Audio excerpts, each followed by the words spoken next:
Estamos haciendo un estudio llamado Errores Reales.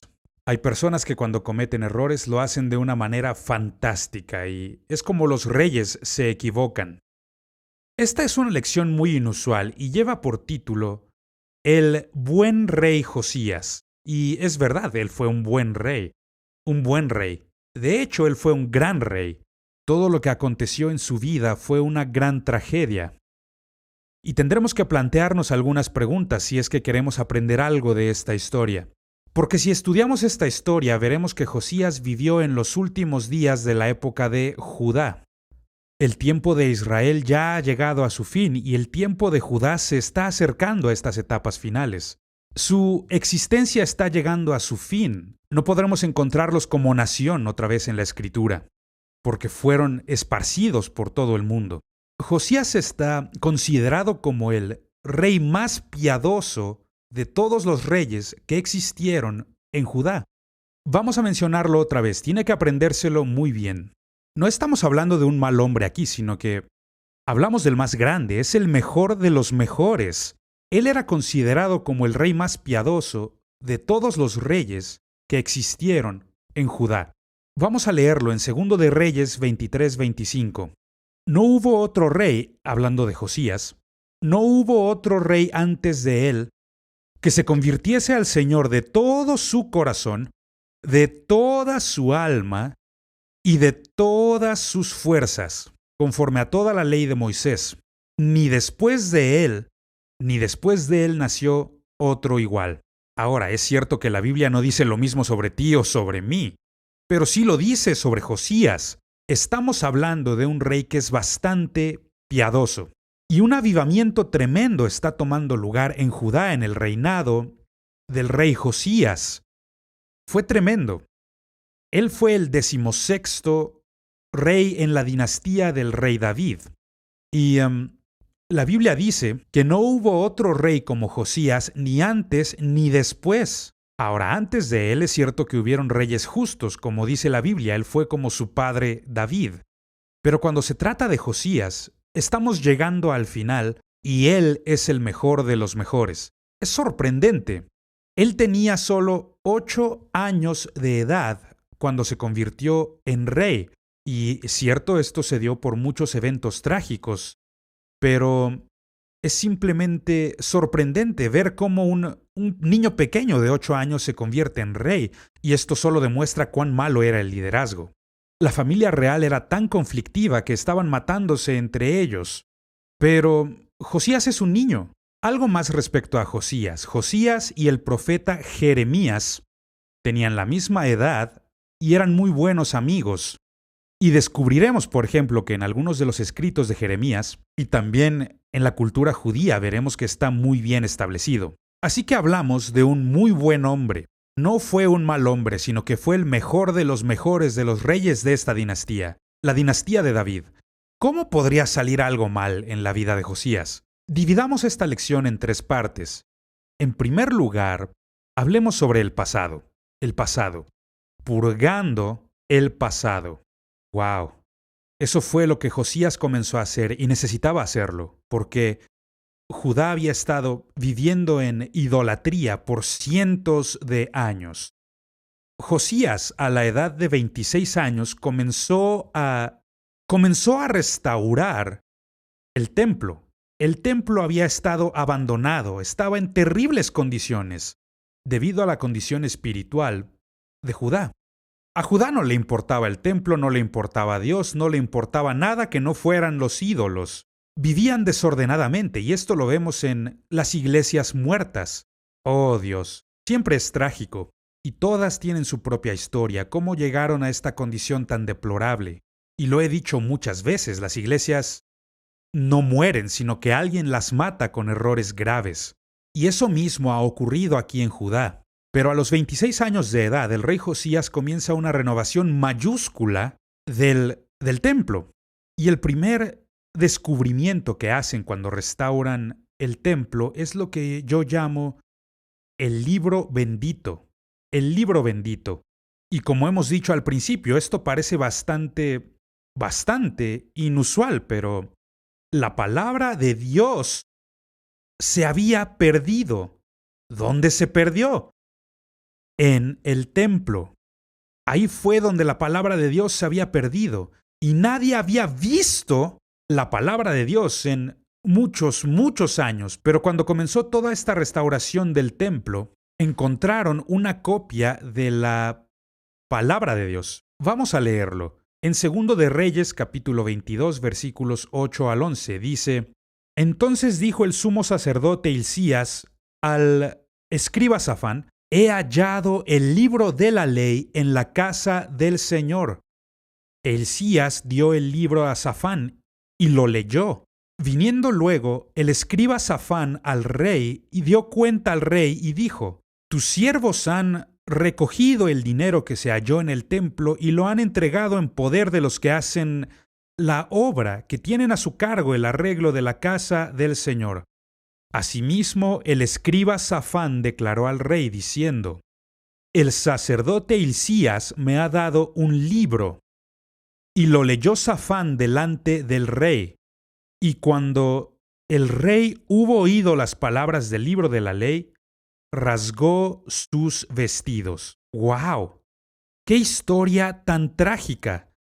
Pero la verdad es que ese es el problema de muchas iglesias muertas el día de hoy. La palabra de Dios se ha perdido en la casa del Señor. Y quiero avanzar rápido porque si no me voy a poner a predicar aquí, pero esta es una de mis más grandes preocupaciones. De hecho, y lo he dicho muchas veces, uno de los peores pecados que un predicador puede cometer es hacer que la palabra de Dios sea aburrida. ¡Oh, que Dios nos ayude! Tenemos una responsabilidad grandísima y esta responsabilidad es alimentar al pueblo de Dios. ¿Y qué les das de alimento? No les des comida chatarra, dales la palabra de Dios.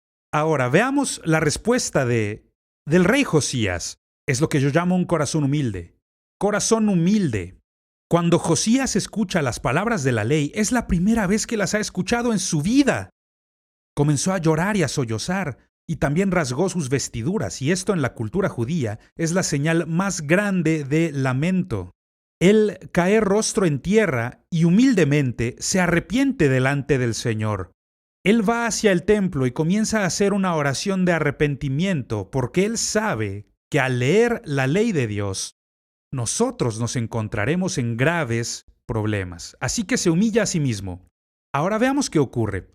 Gracias al humilde arrepentimiento del rey Josías, Dios le otorgó una promesa especial, una promesa profética, una promesa muy especial. Quiero leérselas. Segundo de Reyes 22:20.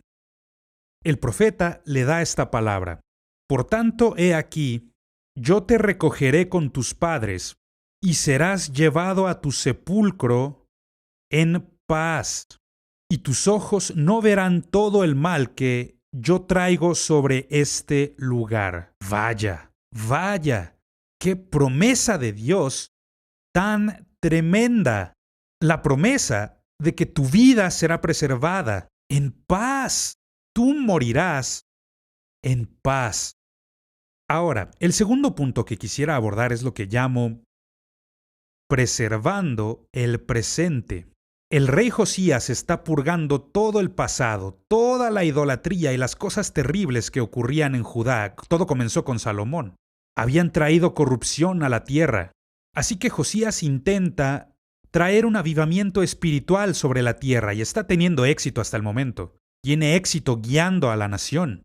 Es lo que yo llamo preservando el momento y este punto tendrá dos partes. Primero, restaurando la justicia. Restaurando la justicia. Y esta palabra justicia tiene un significado muy especial.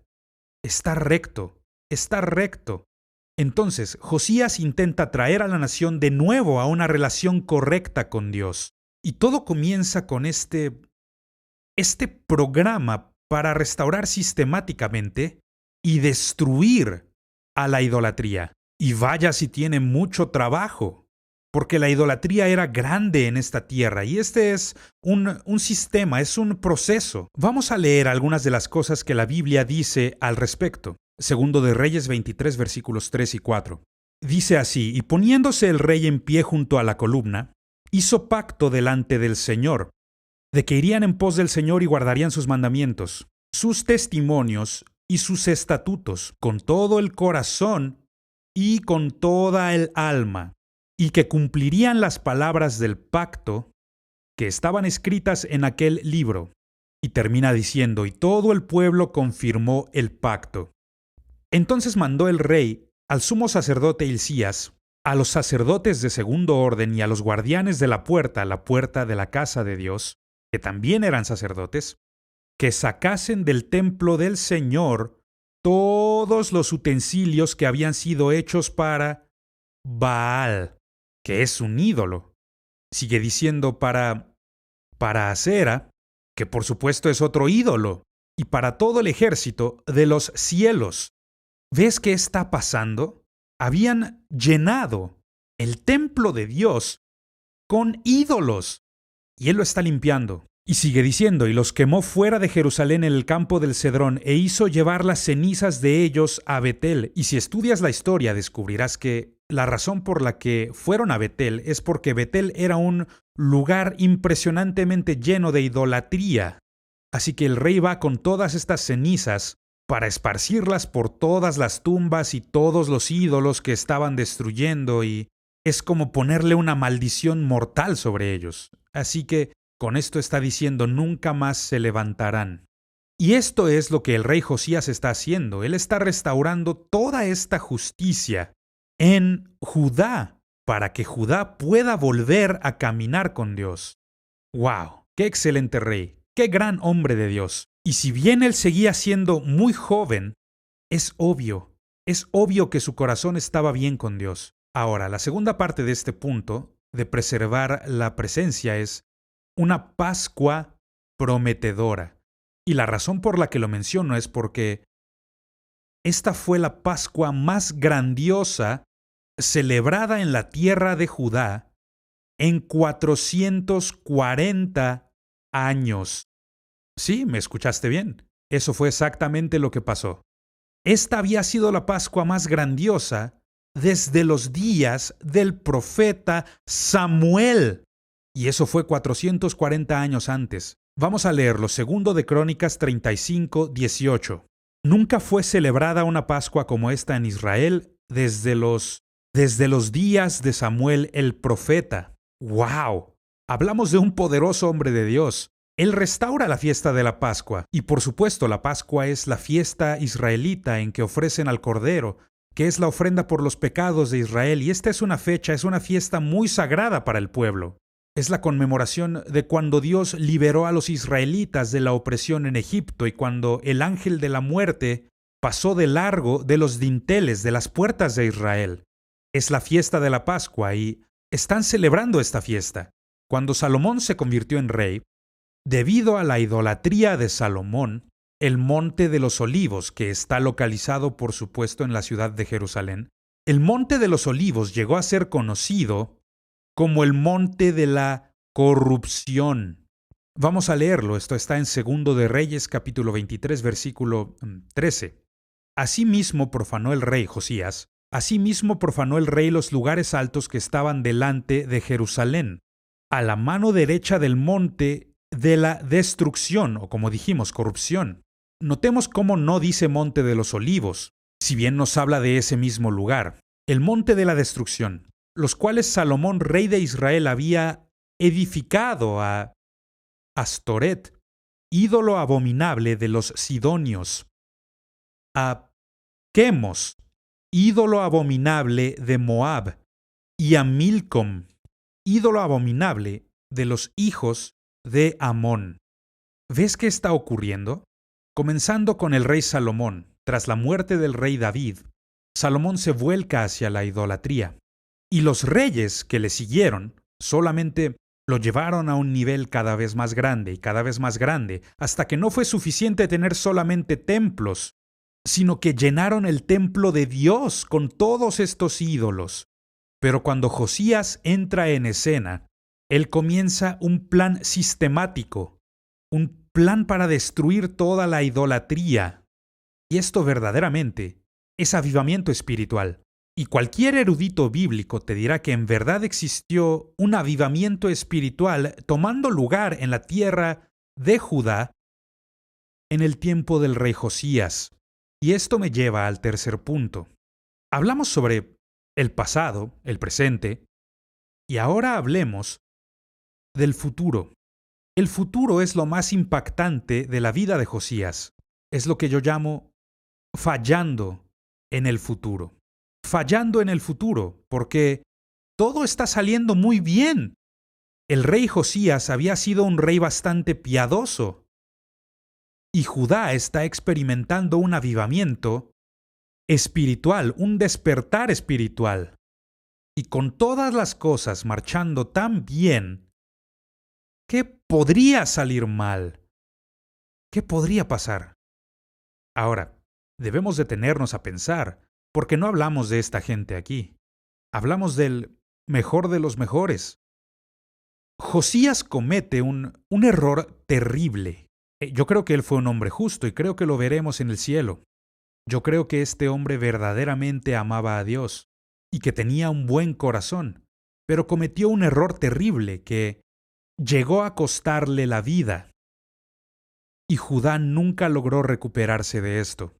Y en solo cuestión de años iban en una espiral descendente y los babilonios llegaron e invadieron la tierra y destruyeron la nación. ¡Qué gran tragedia!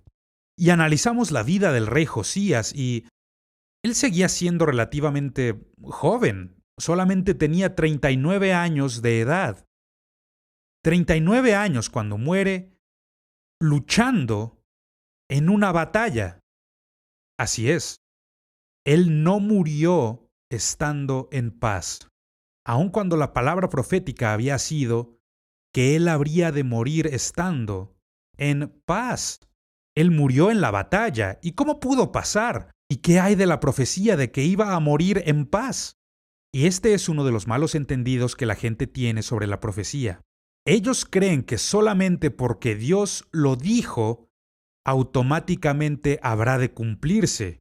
No, no es así. Porque está nuestra voluntad humana, está involucrada. Por ejemplo, quisiera darte una muy buena promesa de la palabra.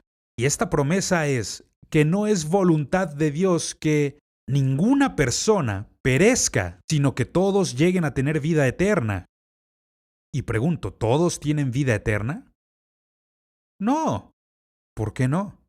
La voluntad de Dios no es el problema, sino que es la nuestra. La voluntad del hombre está estorbando, y eso es lo que ocurre en esta historia. Lo que vemos que ocurre aquí, que Josías ataca el plan de Dios. El plan de Dios. Y el plan de Dios, y otra vez quiero leérselos para que tengan la referencia en la Escritura. Segundo de Reyes 23, versículos 25 al 27. No hubo otro rey antes de él que se convirtiese al Señor de todo su corazón y de toda su alma y de todas sus fuerzas conforme a toda la ley de Moisés, ni después de él nació otro igual. Con todo eso, el Señor no desistió del ardor con que su gran ira se había encendido. Esa gran ira que se había encendido contra Judá. Y sigue diciendo, por todas las provocaciones con que Manasés, que era otro rey de Judá, le había irritado.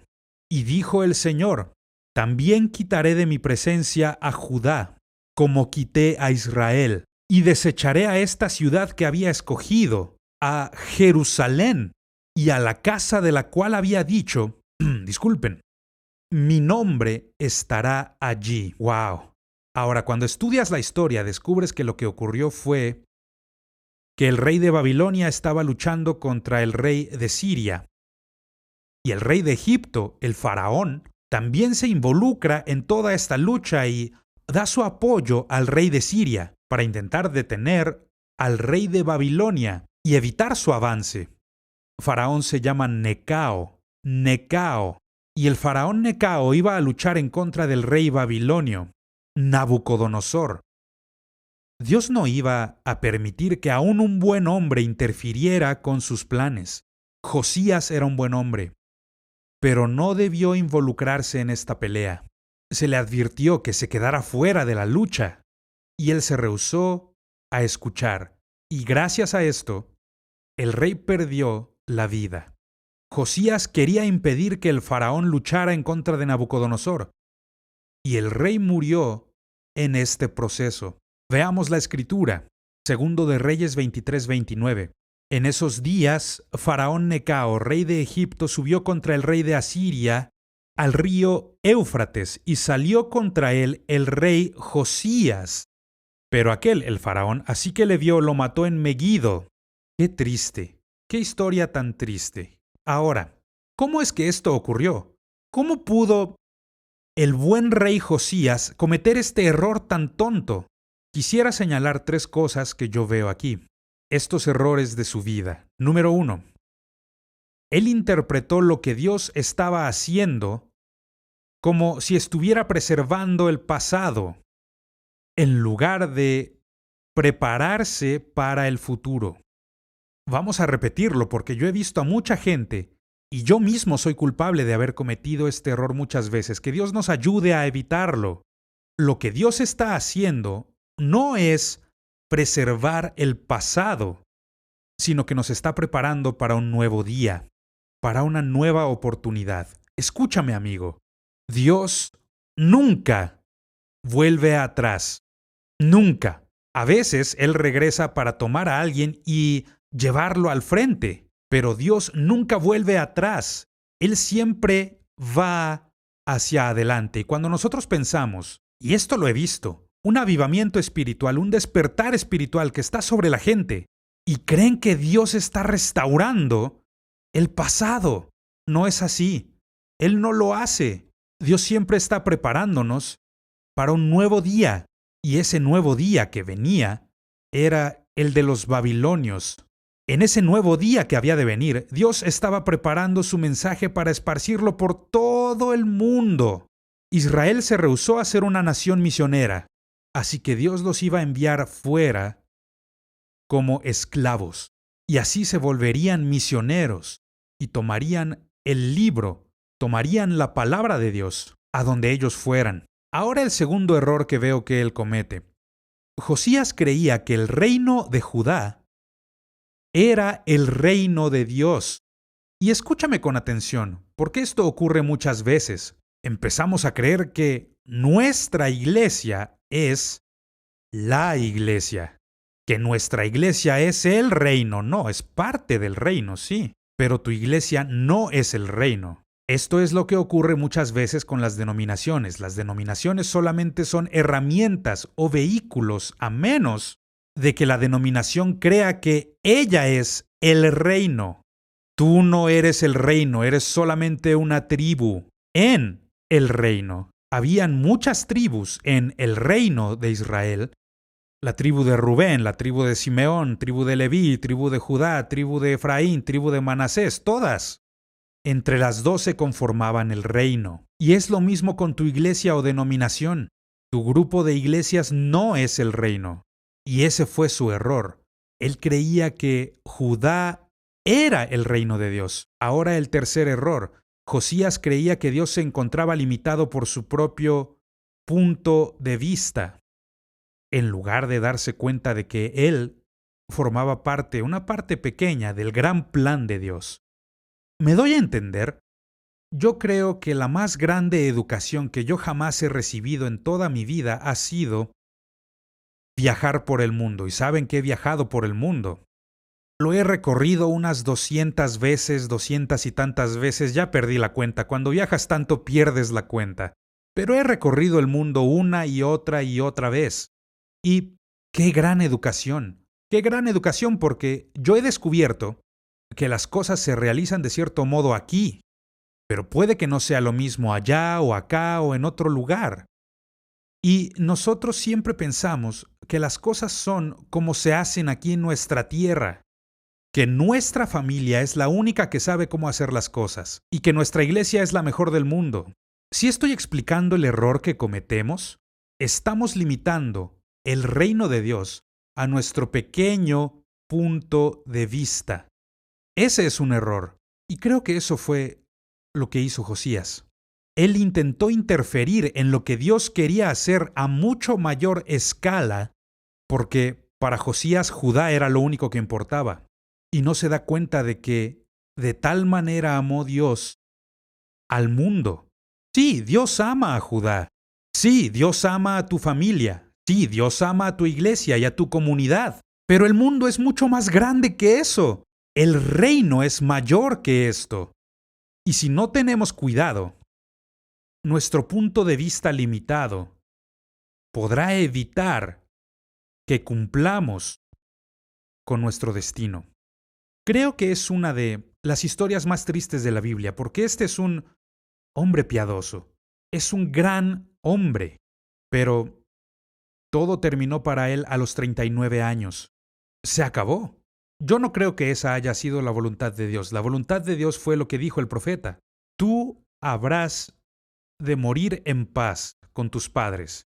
Él estuvo en el campo de batalla equivocado, en la batalla equivocada. Y este mensaje es tanto para mí como para cualquiera que lo quiera recibir. Que Dios nos ayude a no cometer este error. Dios nos ayude a no cometer el error del buen rey Josías, a no limitar al Señor a nuestro limitado punto de vista, sino que nos ayude a entender que solo somos parte de lo grandioso que Dios está haciendo y necesitamos encontrar nuestro lugar en su reino. ¿Qué es lo que puedo hacer? ¿Cómo puedo involucrarme en esto? Y si lo hacemos, las promesas proféticas se cumplirán en nuestra vida. Si no lo hacemos, nos perderemos las grandes cosas que están en nuestro destino. Algunas de las cosas que Dios tiene preparadas para nuestra vida. Y mi oración es que hayas aprendido algo el día de hoy. Con el buen rey Josías, algo que pueda ayudarte a alcanzar tu destino y cumplir con el potencial que Dios ha puesto en tu vida. Que Dios te bendiga en tu viaje de fe mientras cumples con el destino que Dios te ha dado.